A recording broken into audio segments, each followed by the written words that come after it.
Marami ang nahihirapan sa pagkontrol ng kanilang blood sugar, lalo na ang may diabetes o prediabetes.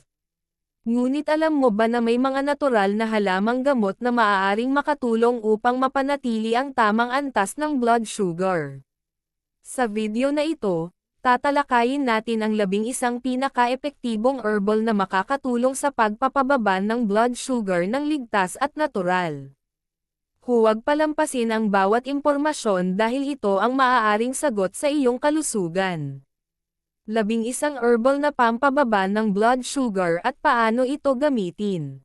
1. Ampalaya, bitter melon. Ito ay kilala bilang natural insulin dahil sa charantin at polypeptide P na tumutulong sa pagpapababa ng blood sugar. Paano gamitin? Tsaa. Pakuluan ang hiniwang ampalaya sa tubig at inumin ito 2 beses sa isang araw.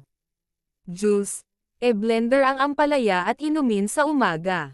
Lutong ulam. Isama sa mga putahe tulad ng ginisang ampalaya. 2. Banaba. Ito ay mayaman sa corosolic acid, na tumutulong sa glucose metabolism at insulin sensitivity. Paano gamitin? Tsaa. Pakuluan ang 5 hanggang 10 dahon ng banaba sa 3 tasa ng tubig sa loob ng 10 hanggang 15 minuto. Inumin 1 beses sa isang araw. 3. Cinnamon, canela. Pinapabuti ang insulin sensitivity at binabawasan ang blood sugar spikes pagkatapos kumain. Paano gamitin? Tsaa. Maghalo ng kalahating kutsarita ng cinnamon powder sa mainit na tubig. Inumin 1 beses sa isang araw. Pampalasa, ihalo sa kape, oatmeal, o iba pang pagkain. 4. Malunggay. Ito ay may antioxidants na tumutulong sa reducing inflammation at improving insulin function.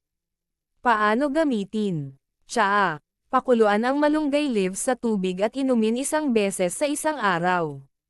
Salad o ulam, ihalo sa pagkain o gawing sabaw. 5. Turmeric, luyang dilaw. Ang curcumin nito ay may anti-inflammatory at antioxidant properties na nagpapababa ng blood sugar. Paano gamitin? Tsaa. Pakuluan ang hiniwang luyang dilaw sa tubig at inumin bago matulog. Golden milk. Ihalo ang turmeric powder sa mainit na gatas at inumin bago matulog. 6. Ginger, luya. Pinapababa ang blood sugar sa pamamagitan ng pagpapabuti ng insulin secretion. Paano gamitin? Tsaa. Pakuluan ang hiniwang luya sa tubig at inumin sa umaga at bago matulog. Ihalo sa pagkain, gamitin bilang pampalasa sa ulam. 7. Mangosteen peel, balat ng mangosteen. Ito ay may xanthones, isang uri ng antioxidant na nagpapababa ng blood sugar at insulin resistance. Paano gamitin? Tsaa. Patuyuan ang balat ng mangosteen, pakuluan sa tubig, at inumin 1 beses sa isang araw.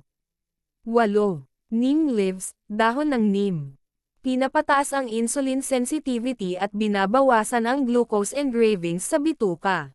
Paano gamitin? Tsaa. Pakuluan ang 5 hanggang 7 dahon ng neem sa 2 tasa ng tubig at inumin 1 beses sa isang araw. 9. Aloe vera. Ang gel nito ay nakakatulong sa pagbaba ng fasting blood sugar levels. Paano gamitin?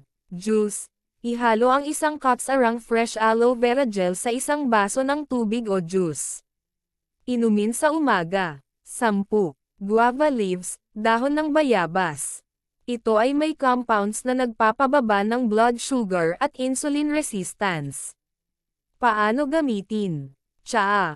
Pakuluan ang 5 hanggang 10 dahon ng bayabas sa 3 tasa ng tubig sa loob ng 15 minuto. Inumin 1 beses sa isang araw. 11. Insulin plant, Costus igneus. Mayaman sa corosolic acid, na tumutulong sa glucose metabolism at insulin function. Paano gamitin? Nguyain ang sariwang dahon, 1 hanggang 2 piraso, araw-araw. Tsaa. Patuyuan ang dahon, pakuluan sa tubig, at inumin 1 beses sa isang araw. Panatilihin ang natural na kalusugan. Sa dami ng natural na halamang gamot, hindi natin kailangang umasa lang sa synthetic na gamot para mapanatili ang tamang blood sugar level. Ngunit lagi pa ring mahalaga ang balanseng pagkain, regular na ehersisyo, at tamang lifestyle para sa mas malusog na katawan. Kung nagustuhan mo ang video na ito, huwag kalimutang i-like, i-share, at mag-subscribe para sa mas marami pang impormasyon tungkol sa natural na kalusugan. I-comment mo rin kung alin sa mga halamang ito ang nais mong subukan. Stay healthy and live naturally.